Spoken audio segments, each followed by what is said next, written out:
Magandang araw sa inyong lahat.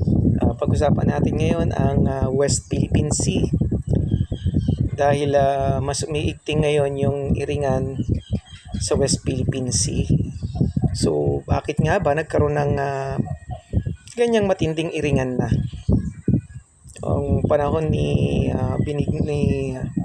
Noynoy Aquino at ang akala natin settled na nung panahon ni Duterte, mas nagpalala pala dahil nga sabi na meron nga raw tinatawag na gentleman's agreement, pero sila lang naman yata ang nakakaalam. Ang tanong kaya ba nating talunin ng China pag nagkaroon ng giyera?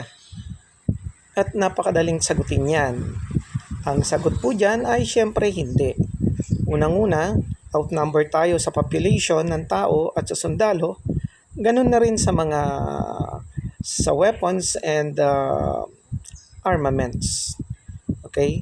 Pero hindi naman yun ang usapin 'Di ba? Dahil ang usapin diyan bilang isang bansa ay obligasyon natin na ipagtanggol ang ating soberenya, 'di ba?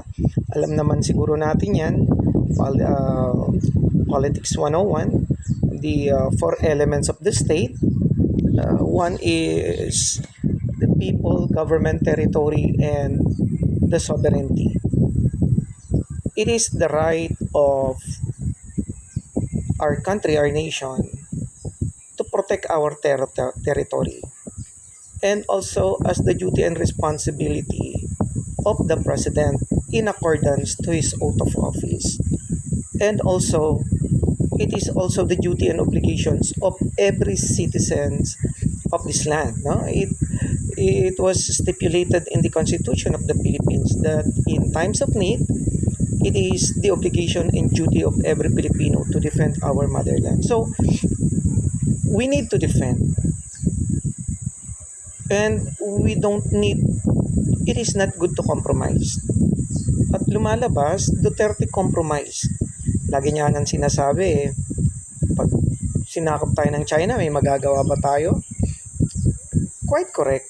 Dahil kung talaga naman persahin tayo ng China, hindi naman talaga tayo makakalaban.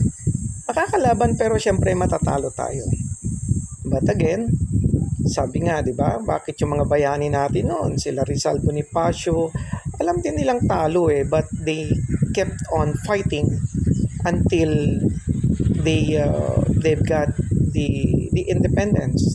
O ngayon kung sasabihin na former President Duterte na wala tayong magagawa, may magagawa naman tayo at tama naman na pumalag ang ating presidente na huwag ibigay at protektahan ang ating sovereignty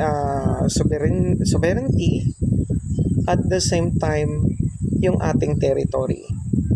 Kasi pinasok na nila at nakapasok na sila.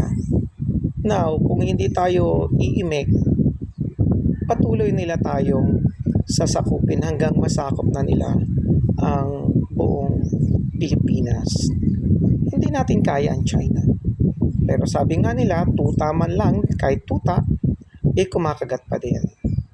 Yan po ay aking opinion.